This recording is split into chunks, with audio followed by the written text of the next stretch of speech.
It was with great anticipation that the IADC's information caravan rolled into Fitz Hughes recently.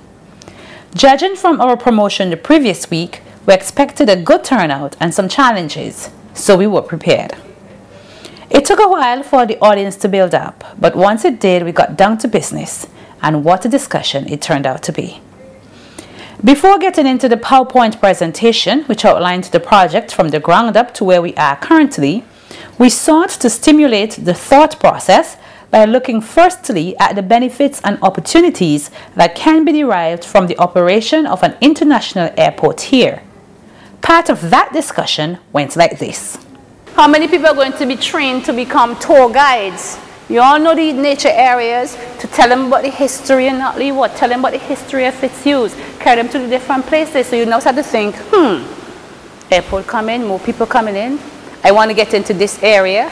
Let me start thinking about how I could train myself and better equip myself to take advantage of that. Taxi operators. The days when you could just buy a car or van and go park up by the airport. Done. Can't do that no more. They got taxi associations, and why they have them? So that you have to be properly trained to speak to the tourists. You have to be properly dressed. You have to know the rules.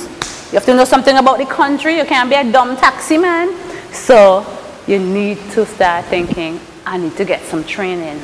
And the Ministry of Tourism offers training for guides, taxi people. They do offer training.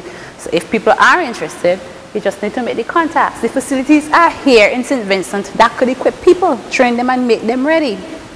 Now, if you are a more adventurous investor and you want to invest in something more worthwhile than that, you figure, maybe I could start a bed and breakfast somewhere. Somebody who don't really want to stay too long might just need a place to rest their head and get some breakfast in the morning and they go about the business. And you have the idea, and it might be a really good idea, but banks aren't going to lend you money just when you come with your idea. You got to have your idea properly laid out. You have to know where you want to take your business. So what you do? Go down to CED or NDF. Tell them about your idea. Don't be afraid that somebody's going to steal the idea. Go to those people and tell them what the idea is. Tell them what you want to do. And they could help you with the business proposals, how to write it, you know. And they could point you as to the institutions that might be giving loans to small entrepreneurs, people who are now opening a new business. And you could take it there. And if your proposal looks good, most banks with that sort of facility would assist you. If you don't want to go to the bank because you're afraid of the interest rate, you might have an uncle or auntie with some money. You show them the proposal and they might want to come in with you because you're going to get a little percentage of whatever it is you make. These are ideas to explore. You understand? We go back to the increased visitors. If we have increased visitors, we need more accommodation because, trust me, everybody coming here will not be able to go to Bukuma. And Bukuma more than likely will have their own clientele anyway. So people are going to want other places to stay. We might start getting some international cricket games because now we have the airlift and we have the accommodation. So here we go. Sports tourism on the rise, bringing more people. People coming from all over the world to St. Vincent. When these people come in, they're going to interact with you, the local people, and you need to know how to talk to them, how to treat them. Because we could put on the best airport at Argyle. We could have the best facility. More people than we ever expect can come in. And one or two foolish people do something out of the way, and we all come tumbling down. Then we would have wasted $600 million. And it would be more by the time we don't pay back some of the loans and we put on the interest. You understand? So there has to be now a whole attitude shift, a behavioral change in the way we deal with people. And particularly so the areas that tourists are going to visit a lot because you're going to see more people coming in who are not of the same skin type as you. So farmers, there is opportunity for you as well. If we have more people in here, it means we need to produce more food. Because they're going to eat food and we still need to eat. So you have to produce more food for the local market to supply the hotels. And now that the access is available, the Vincentians in New York and London want mangoes and golden apples and everything else that they can't get already. So they figure now in a few hours it could come up. Let me set up myself here and organize with somebody down there. They ship it up to me. I get still, I send down the money. You understand? You could start a business venture like that. So you make the contacts. So there is room even for the farmers. If you can't produce enough to send, team up with other people. You know? Maybe the farmers could turn themselves into a cooperative. Put the food together and ship off more in bulk. You know? Some things that we have like mangoes, we don't have to ship them all overseas whole. We could start the manufacturing process, add value to the thing, make some mango juice, chutney, whatever they make with mangoes, and send the refined products overseas. When you add value, you make some more money. Sometime during the discussion, we were joined by parliamentary representative for the area, Dr. the Honorable Gerald Thompson. Among other things, he related a horror story experienced by him and others years ago due to inadequate air access. About 10 years ago, I was involved with a company, and we realized that in New York, at different times of the year, the price of edibles and peppers and various other things skyrocketed. They usually got them from Central America, and in that time of the year they weren't producing. So we started to ship edibles from Chateaubriand, from Rose Hall, from Spring Village, from Vermont. And we used to also ship JB. You go up there and you see that the Jamaican yam was the rare thing, but the JB yam, people just scrambled for it.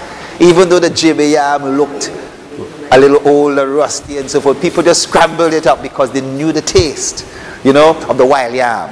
One day, a Merryjet called and said they're no longer flying out. A Merryjet used to take the produce from St. Vincent, fly to Puerto Rico, then fly it to Miami, and then from Miami they would offload it into a truck and drive the truck up to New York. When my colleagues would get the box, we would have boxes that had 50 pounds of edibles in it. When they took the boxes off, it only had 42, 43 pounds. It had lost weight. The water in the edibles had evaporated. It's amazing.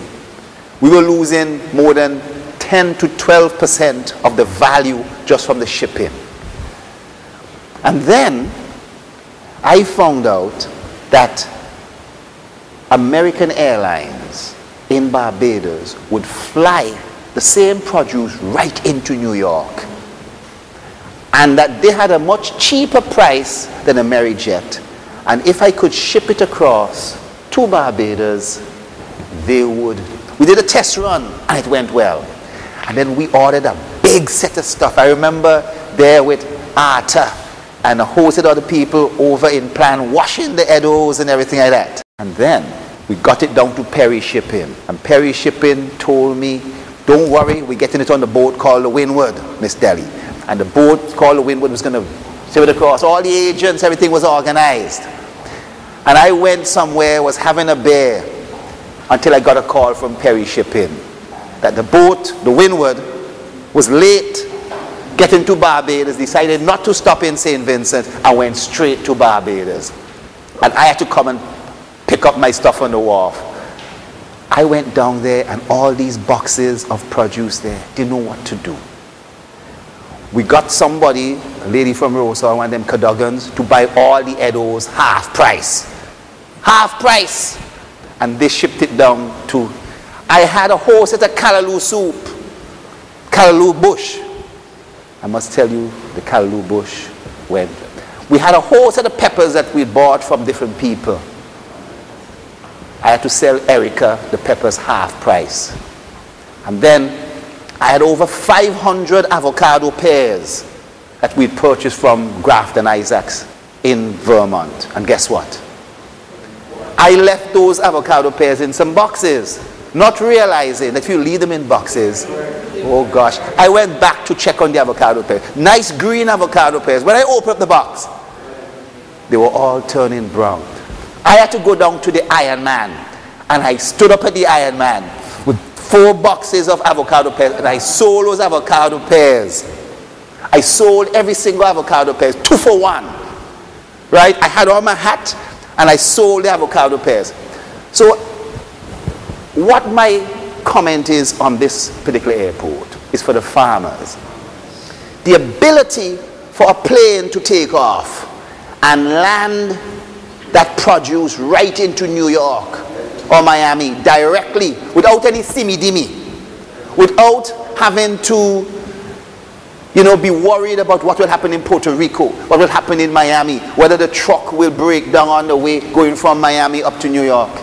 And I tell you something, it's going to be a major thing. But the airport has also other dramatic effects, and I think it was pointed out. The Buckerman Bay Hotel is here simply because we're building the airport. Mount Wynn is going to come because we're building the airport. Buckerman Bay is creating 1,400 jobs. Mount Wynn, when it comes, will create anywhere from 800 to 1,000 jobs. That's significant job creation, because that's the next thing we got to deal with. We're doing the infrastructure, we're dealing with the education, now we got to create jobs. Following the discussion, persons offered their comments. Here's what one lady had to say. After hearing all about the airport, I think our Prime Minister is really a smart man. He prepared his people for this project. And all of us in St. Vincent, I think we should be proud of this project so that all of us can benefit from it. It's something that all Vincentians will benefit from. And especially in part of education-wise, I am really grateful. I don't know if I will live to see, but I asked the Lord to live to see it finish. And I hope and trust that we will take these information and really run with them, walk with them, and make ourselves better people in this nation. Lifting ourselves out of poverty, trying to help with information that we can see how we can elevate ourselves instead of sitting down and waiting on government from day to day. We are strong and well and getting so much information, we can put them to use and be a better people in this nation. Thank you. For more information regarding our outreach program or for tours to the site, call 458-0333. Meantime, check us out on the web at www.svgiadc.com.